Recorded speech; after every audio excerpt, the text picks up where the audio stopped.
ગુજરાતની અંદર ફરી એક વખત વરસાદનો નવો રાઉન્ડ છે તે શરૂ થવા જઈ રહ્યો છે। 25 તારીખથી લઈને 31 તારીખ સુધી વરસાદના નવા રાઉન્ડની અને સારા વરસાદની શક્યતા છે તે અત્યારે હવામાન વિભાગ છે તે દર્શાવી રહ્યું છે।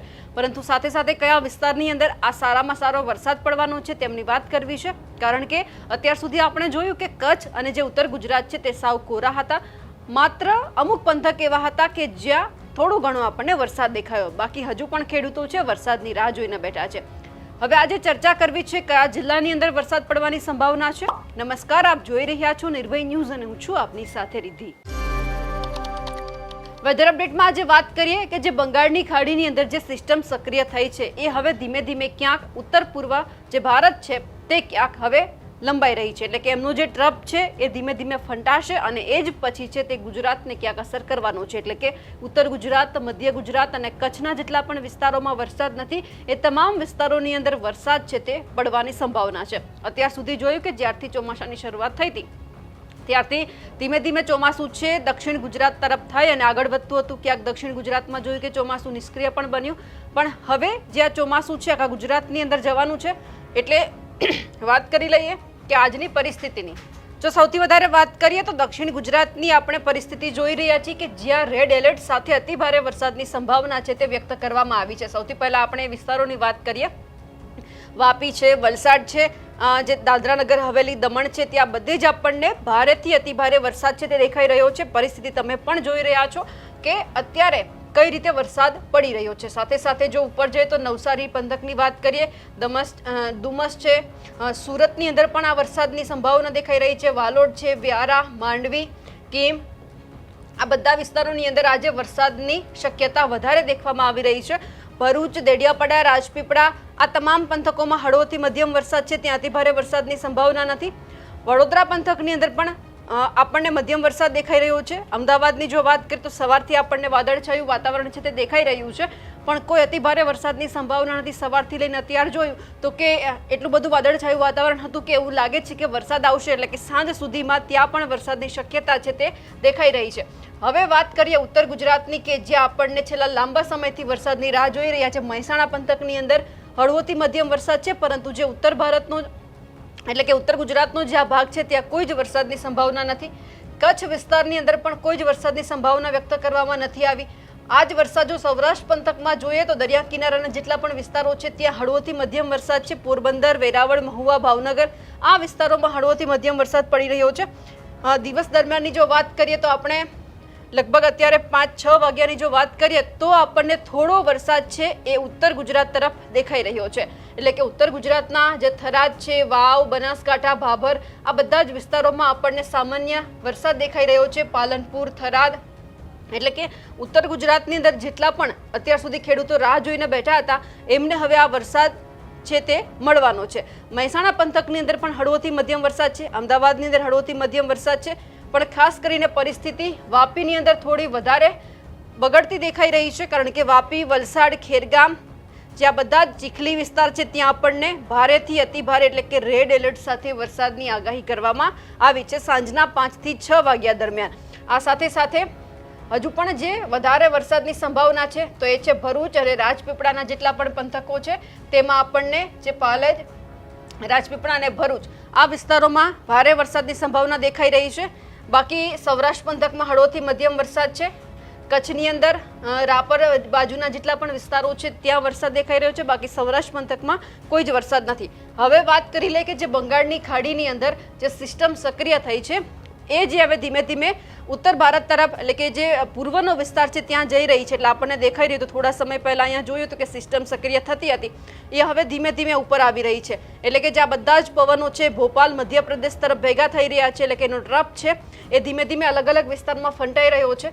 એ જ પવનો છે એ આપણને દેખાઈ રહ્યા છે કે ઉત્તર ભારતની અંદર પણ અસર કરવાના છે। સાથે સાથે ઉત્તર ગુજરાત છે, મધ્ય ગુજરાત છે, કચ્છની અંદર પણ આ જે બંગાળની ખાડીની અંદર જે સિસ્ટમ સક્રિય થઈ છે તેમના પવનો અસર કરી શકે છે। એટલે કે ત્યાં પણ જે સારામાં સારો વરસાદ છે તે પડવાની સંભાવના વ્યક્ત કરવામાં આવી છે।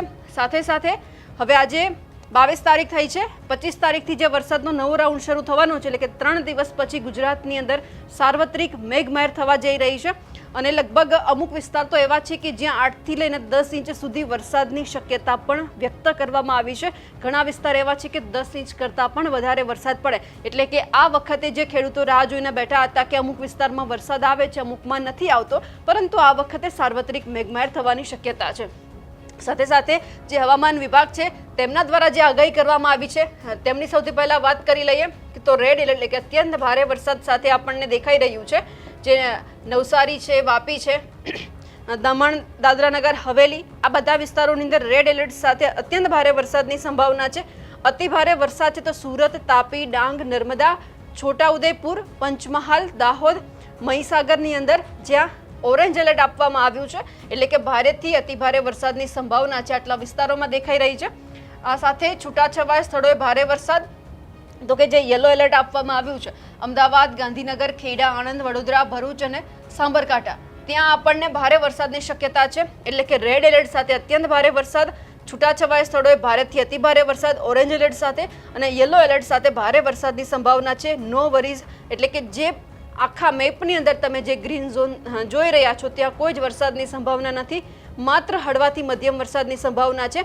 બાકી સાંજ પડતા જે ઉત્તર ગુજરાત છે એમનો જે આ ભાગ છે વાવ-થરાદ, બનાસકાંઠા, મહેસાણા, પાટણ આ તમામ વિસ્તારોની અંદર આપણને હળવોથી મધ્યમ વરસાદ દેખાશે. બાકીના દરિયાકાંઠાના વિસ્તારોની અંદર વાત કરીએ તો ત્યાં પણ હળવોથી મધ્યમ વરસાદ છે. આખા સૌરાષ્ટ્ર પંથકમાં ક્યાંય વરસાદ હોય એવું ના હોય, પરંતુ અમુક વિસ્તાર એવા છે કે જ્યાં આમી છાંટણા પડશે એટલે કે હળવોથી મધ્યમ વરસાદ આવશે જશે આવી પરિસ્થિતિનું નિર્માણ થવાનું છે. હવે જે બંગાળની ખાડીની અંદર જે ધીમે ધીમે સિસ્ટમ સક્રિય થઈ છે તે બાબતે હવામાન નિષ્ણાંત પરેશ ગોસ્વામી શું કહી રહ્યા છે તે પણ સાંભળી લઈએ. બંગાળની ખાડીની જે સિસ્ટમ હતી એ સિસ્ટમ છે એ ઉત્તર ભારત તરફ ગઈ અને હવે એમનો જે ટ્રફ અને આઉટર ક્લાઉડ છે એ ક્યાંય ને ક્યાંય ગુજરાત સુધી લંબાઈ રહ્યા છે, જેથી કરીને મધ્ય ગુજરાત, ઉત્તર ગુજરાત અને દક્ષિણ ગુજરાતના અનેક વિસ્તારની અંદર આવતીકાલે 22 તારીખ અને પરમ દિવસે 23 જુલાઈ 2 દિવસ સુધી ભારેથી અતિ ભારે વરસાદની શક્યતાઓ છે. અમુક જગ્યાએ મેઘ તાંડવ પણ થઈ શકે છે. જો ભારેથી અતિ ભારે વરસાદની વાત કરવા જઈએ તો સુરત, નવસારી, વલસાડ, રાજપીપળા અને તાપી જિલ્લો એવા છે કે જ્યાં આવનારા 2 દિવસ દરમિયાન ભારેથી અતિ ભારે વરસાદ વરસી શકે છે. એવી જ રીતે મધ્યપ્રદેશ બોર્ડરે છોટાઉદેપુર અને દાહોદ, ગોધરા સાથે મહીસાગર તો આ જિલ્લા એવા છે કે જેની અંદર આવતીકાલે 22 જુલાઈ અને પરમ દિવસે 23 જુલાઈ 2 દિવસ સુધી ભારેથી અતિ ભારે વરસાદની સંભાવનાઓ રહેલી છે. મધ્ય ગુજરાતના બીજા વિસ્તારોની વાત કરવા જઈએ તો ખાસ કરીને ભાલ વિસ્તાર હોય, આણંદ, નડિયાદ, ખેડાવાળો વિસ્તાર છે, તારાપુરથી લઈ ધર્મતથી લઈ અને તમામ વિસ્તારોની અંદર પણ એકંદરે સારાથી મધ્યમ એક જ સેન્ટરમાં કદાચ ત્યાં ભારે સ્પેલ થશે. એવી જ રીતે વડોદરા જિલ્લો છે એમાં પણ વડોદરા, પાદરા હોય કે વગેરે આસપાસના જે તમામ વિસ્તારો છે, આંકલાવ, આ તમામ વિસ્તારની અંદર આવનારા 2 દિવસ સુધી મધ્યમથી ભારેની એકાદ સ્પેલ છે અતિ ભારેનો પણ થઈ શકે છે. એવી જ રીતે ઉત્તર ગુજરાતના અમુક સેન્ટર છે જ્યાં ભારેથી અતિ ભારે વરસાદ કદાચ બની શકે કે એકાદ સેન્ટરની અંદર મેઘ તાંડવ જેવી સ્થિતિનું પણ નિર્માણ થઈ શકે, જેમાં અરવલ્લી જિલ્લો હોય, હિંમતનગર એટલે કે જે સાબરકાંઠા જિલ્લો છે, બનાસકાંઠાના પૂર્વ ભાગો છે, મહેસાણા છે અને સાથે મધ્ય ગુજરાતનું અમદાવાદ, ગાંધીનગર આ વિસ્તારોની અંદર ભારેથી અતિ ભારે વરસાદની શક્યતાઓ છે. મેઘ તાંડવ જેવી પણ સ્થિતિનું નિર્માણ થઈ શકે છે. એટલે ખાસ આ બધા વિસ્તારો છે ને આ એક પ્રકારે અત્યારે રેડ એલર્ટમાં ગણી શકાય. ફરીથી હું આપને જિલ્લા જણાવું, દક્ષિણ ગુજરાતની અંદર સુરત, વલસાડ, નવસારી, વાપી અને જે કંઈ આપણે રાજપીપળા છે કે તાપી જિલ્લો છે આ વિસ્તારોની અંદર વધારે પડતા વરસાદની શક્યતાઓ છે. એ સાથે છોટાઉદેપુર, દાહોદ, ગોધરા, વડોદરા અને અમદાવાદ, ગાંધીનગર, સાબરકાંઠા હોય, મહેસાણાના અમુક ભાગો છે અને એની સાથે અરવલ્લી જેવા વિસ્તાર છે, મહીસાગરના વિસ્તાર છે, આ તમામ વિસ્તારની અંદર ભારેથી અતિ ભારે વરસાદની શક્યતાઓ છે. જેમાં 22 જુલાઈ અને 23 જુલાઈ એમ 2 દિવસ દરમિયાન અનેક સેન્ટરની અંદર મેઘ તાંડવ જેવી સ્થિતિ થશે. કદાચ બની શકે કે 5 થી લઈને 10 ઇંચ અને એકાદ સેન્ટરની અંદર 10 ઇંચ કરતાં પણ વધારે વરસાદ વરસી શકે છે. ખાસ અમદાવાદ, ગાંધીનગર છે આમ તો કેપિટલ છે આપણા, અમદાવાદ છે, ગાંધીનગર આપણું કેપિટલ છે ને અમદાવાદ છે એ પણ એક મોટું સિટી છે અને એની અંદર પણ જ્યારે વધારે વરસાદ થાય ત્યારે જળભરાવની સ્થિતિનું નિર્માણ થતું હોય એવી પરિસ્થિતિનો પણ કદાચ આવનારા 2 દિવસમાં સામનો કરવો પડે છે. એટલે આ પ્રકારનું આખું હવામાન રહેવાનું છે. આ જેટલા મેં આપને વિસ્તારના નામ જણાવ્યા એ વિસ્તારની અંદર ભારે અથવા તો અતિ ભારે વરસાદ જોવા મળશે. બીજા વિસ્તારોની અંદર હજી હળવો વરસાદ રહેશે.